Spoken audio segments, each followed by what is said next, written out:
UZ marketing. So the name UZ marketing actually comes from urban zone. U for urban, Z for zone. And Urban Zone was a clothing store that the owner of this company and his brother had out in North Houston. If you're from Houston and you shopped in that area, hip hop clothing, you might know it. UZ marketing actually branched out of Urban Zone, started in the closet. When Quan started buying flyers, he realized that other people wanted flyers too, so he started selling them, and that's how UZ marketing was born.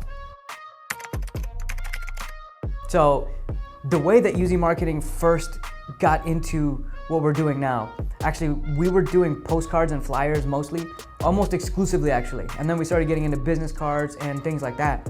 So what we would do is we would have this crazy promotion of 5,000 flyers for $99. We basically took a loss on it, but the way that it worked was the customer gets the front side and we advertise more flyers on the back side and all of our other products. So even though we took a loss on that product, like by selling that product at $99, we earned more customers because they would pass out flyers. This is back when postcards were so much more common than they are now. Imagine a customer gets 5,000 flyers, all those 5,000 flyers are out in circulation with our information on the back of it, and then it just like upward cycles from there. So that's kind of what got us into printing in the first place.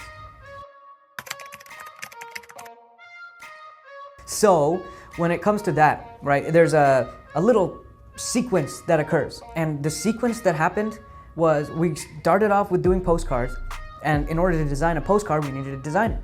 So we got the designer, and the designer was very good, and he learned so fast at everything, and he also came up with a little bit of web design knowledge as well.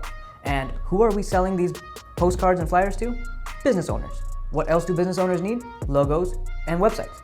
So we started selling those, and we got more and more customers. We started expanding our services until the point where we started to offer so many different print products. And if you go on our website, you'll see like thousands of products, a lot of which people don't even know about because they just know us as yard signs. So let's fast forward from when we started to 2015. 2015 is when we were supplying yard signs. We had a source in Houston that we would resell their yard signs.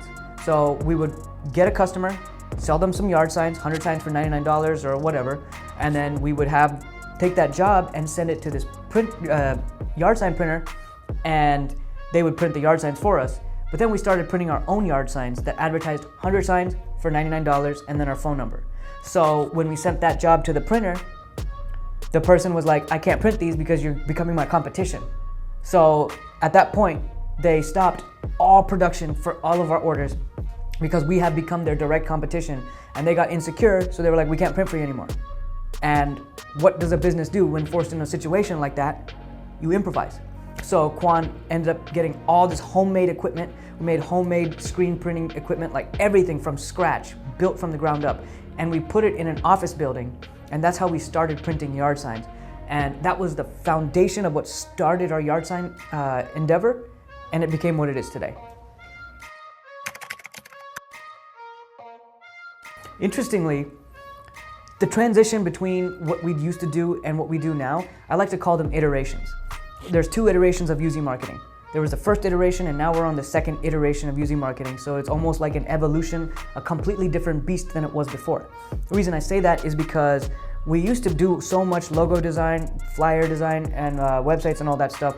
And then we kind of like put that on the back burner to focus on yard sign printing because we owned the equipment, and we were getting a lot more business for it because there's not that many people that do yard signs, especially as fast as we were able to do them and for as cheap as we were able to do them. So the amount of business that it was bringing just started taking off. So naturally we followed the money and we started producing yard signs. What ended up happening was we had to restructure a lot internally, right? Like all of a sudden now we manage production equipment, and if we manage production equipment, we have to manage production, purchasing like chemical supplies, material, all that good stuff. So when it was mostly design work and service-based, we didn't have to do all that. We just had an office, we had employees sitting there, and they were handling that stuff. But then the transition, it kind of happened over the course of 3 to 6 months. So it was kind of smooth, but then it was like very fast at the same time. So we had a lot of employee challenges as well. I'll get into that later, but there's some pretty intense challenges that forced us to evolve to the next iteration of UZ marketing.